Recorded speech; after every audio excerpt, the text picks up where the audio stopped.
એક હળવું ગીત લઈને પછી પાછું આવું થોડું ગંભીર પ્રકારનું લેશું. જેના ઘરમાં વડીલો હશે, આ છોકરીઓના દાદા દાદી હશે ને જે આપણી ઉંમરના છે એના સાસુ દાદી સાસુ હશે, તો દાંત વયા જાય ને પછી ખાવા પીવામાં બહુ પ્રોબ્લેમ થાય. ચોખ્ઠું ફાવે ન ફાવે ને પછી એમાંય જો એવા અઘરા અઘરા શાક હોય ને તો વડીલોને બહુ તકલીફ પડે. બોખલી ડોશીને ભાવે રે લાડવા, બોખલી ડોશીને ભાવે રે લાડવા, ભાવે કાંઈ લચપચતા પાક, વાદીલી વહુ રાંધે ગુવારના શાક. વાદીલી વહુ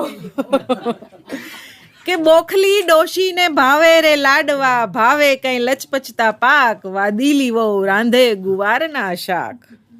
કે ડોશી તો પહેલેથી પહોંચેલી માયા ને માથે ઠાકોરજીની છાયા. અમારા કાઠિયાવાડની ડોશીઓ આવી જ હોય. કે ડોશી તો પહેલેથી પહોંચેલી માયા અને માથે ઠાકોરજીની છાયા, એક એક પડકારે પાંદડાની જેમ કાંઈ ધ્રુજતા ડોશીના જાયા. આખા એ ફળિયામાં ડોશીના નામની બેઠેલી સજ્જડ બમધાક, વાદીલી વહુ રાંધે ગુવારના શાક. હવે ડોશીનો નાનો છોકરો બહુ વાલો હોય કે ડોશીને અંતરથી વાલેરો નાનકો ને નાનકાને વાલેરી ડોશી. ડોશીને અંતરથી વાલેરો નાનકો ને નાનકાને વાલેરી ડોશી, નમણી નાગરવેલ ગોતવા દોડાવ્યા ડોશીએ જાણતલ ડોશી. કે નાનકા હારું સરસ મજાની વહુ ગોતી આવો.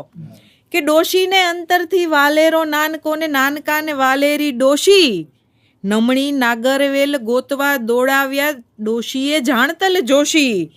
કામરૂ દેશથી આણેલી કન્યા તો ડોશીથી અદકી ચાલાક, વાદીલી વહુ રાંધે ગુવારના શાક. પછી શું થયું? કામરૂ દેશથી આવેલી સુંદર કન્યા કે પ્રથમ તો ડોશીની કેડેથી ચાવીનો જુડો ગયો રૂપલીની કેડે. કે પ્રથમ તો ડોશીની કેડેથી ચાવીનો જુડો ગયો રૂપલીની કેડે, હળવે રહીને પછી ડોશીના તેજ તાપ બંધાયા પાલવના છેડે. સવા બશેર ઘી ખાધેલી ડોશીને મળતું નથી રે નવટાંક, વાદીલી વહુ રાંધે ગુવારના શાક. કે સવા બશેર ઘી ખાધેલી ડોશીને મળતું નથી રે નવટાંક, વાદીલી વહુ રાંધે ગુવારના શાક. ડોશી હલવાણી કરવું.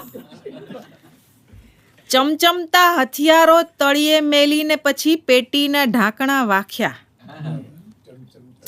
ચમચમતા હથિયારો તળિયે મેલીને પછી પેટીના ઢાંકણા વાખ્યા. નાનેડી વહુને પાસે બેસાડીને સમજણના તેલ ધૂપ નાખ્યા. ચમચમતા હથિયારો તળિયે મેલીને પછી પેટીના ઢાંકણા વાખ્યા. નાનેડી વહુને પાસે બેસાડીને સમજણના તેલ ધૂપ નાખ્યા. એમ કરી ડોશીએ સાચવી લીધા કાંઈ મોટેરા ખોરડાના નાક, નાનેડી વહુ રાંધે કઈ લચપચતા પાક. બોખલી ડોશીને ભાવે રે લાડવા ને ભાવે કઈ લચપચતા પાક, વાદીલી વહુ રાંધે ગુવારના શાક.